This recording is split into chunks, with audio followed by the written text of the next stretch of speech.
कर्म कटते हैं सच्चे नाम से, सतनाम से। आम नाम से काम नहीं चलता। तो हमने बताया कि एक तो पाठ करवाना होगा बंदी छोड़ के नाम का, थारे धर्म का काम से हमने कोई उस पाठ मत कुछ नहीं ले जाना। तो उन्होंने बोले जी जो कहोगे वो कर देंगे हम। वो नाम ले गया, उसने उस दिन पाछे दवाई छोड़ दी 16 फरवरी से। घरवाला ने चिंता हुई कि यू खांदे खांदे जीवा था दवाई, अरे फिर यूं मरेगा, और उसको चैन सा हुआ दवाई छोड़ने पाछे। तो घरवाले उसको 5 दिन के बाद डॉक्टर के पास ले गए। डॉक्टर ने बोला भाई एक्सरे ला पिछले, जो महीने पहले एक्सरे कराया था 15 दिन पहले, उसमें सख्त खतरनाक बीमारी टीबी की बहुत गहरी पाई। दोबारा एक्सरे उतारा तो उसमें कोई बीमारी नहीं थी। डॉक्टर ने बोला आसपास दवाई मत खाइए, तेरा नुकसान कर सकती है। बोल सतगुरुदेव की। देखो ये परमात्मा के गुण होया करें, और परमात्मा लाभ देश है तार के माँ का के, यानी गुरु पूरा गुरु हो और उस गुरु में कह वो लाभ दिया करे। वैसे आम गुरु मेरे महाराज के अंधे गुंगे गुरु गणे ये लंगड़े लोभी लाख, और साहेब से परिचय नहीं और का बनावे साख। ईश्वर से तो जुड़े नहीं और दुनिया में बनाए बैठे हैं। आप भी नरक में गधे बनेंगे और गेला उनके वो बनेंगे चेले, उड़े नरक में लौटेंगे और उड़े के कुतिया के पेट में कुतरू बने का होंगे सारे गुरु चेले। तो इस दुख से बचने के लिए हमने पूरे गुरु की तलाश करनी चाहिए। ये मनुष्य जन्म बालका खेल नहीं है कि फिर मिल जाएगा। एक अनाड़ी का फंसका अपनी जन्म बर्बाद नहीं करना चाहिए। गुरु की पूर्ण रूप से परख करके जब इसे सुख देने लाग रहा हो यही जन्म में, तो आगे बिराना के ठाठ देगा। और जब यही कोई सुख नहीं है तो आगे कोई लाभ की उम्मीद ना करिए उनसे। कोई नौका आगे सतलोक भेज देंगे, एक स्वर्ग में भेज देंगे, ये बंडाण की बात से।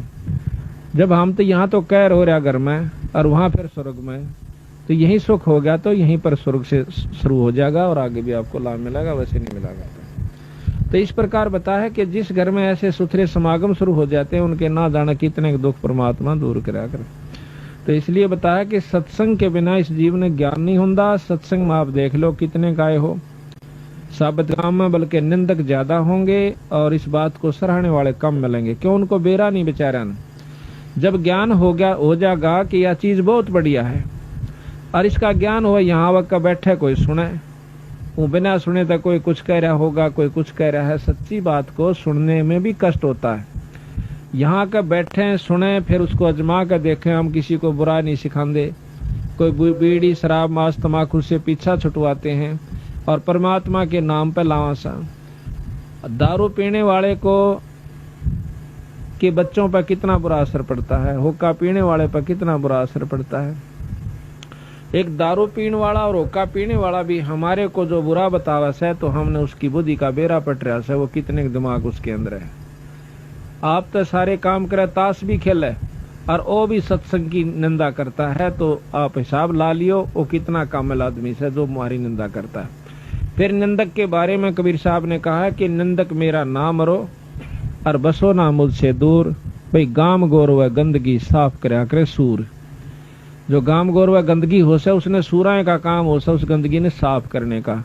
निंदक जो भगत का होता है वो सबसे प्यारा हो से उसका, वो उसके सारे अड़ंगे ने साफ करता है, उसकी सारी बुराई ना आप ले लेता है। इसी प्रकार कहा है कि जब तक हम सत्संग में नहीं आवांगे तो हमने क्या का ज्ञान नहीं होगा। अब सत्संग ये भी नहीं जरूरी होता कि लाखों आदमी इकट्ठे हो जाए जब बस सत्संग हुआ करे। 2 भाई बैठ के ईश्वर की चर्चा कर ले, वो भी सत्संग कहलाता है। हो सकता है उसकी उसी में सद्बुद्धि आ जाए और नाम लेने की चेष्टा बन जाए। तो इसलिए बताया सत्संग मोक्ष की दारा, कोई समझ राम का प्यार। सत्संग मोक्ष की दारा, कोई समझ राम का प्यार। अब सत्संग का सुनना कोई बड़ी बात नहीं, सत्संग तो बहुत सुन लिए होंगे, पर उसको समझना नाम सत्संग का उस है। अगर समझाएंगे नहीं तो सुनी सुनाई बातों पर कोई लाभ नहीं होगा जब तक हम समझेंगे नहीं। कैसे? जैसे मीराबाई ने समझा और सेऊ नाम के एक सम्मन ने समझा, सेऊ ने समझा, इनका नाम सत्संग समझना उस है।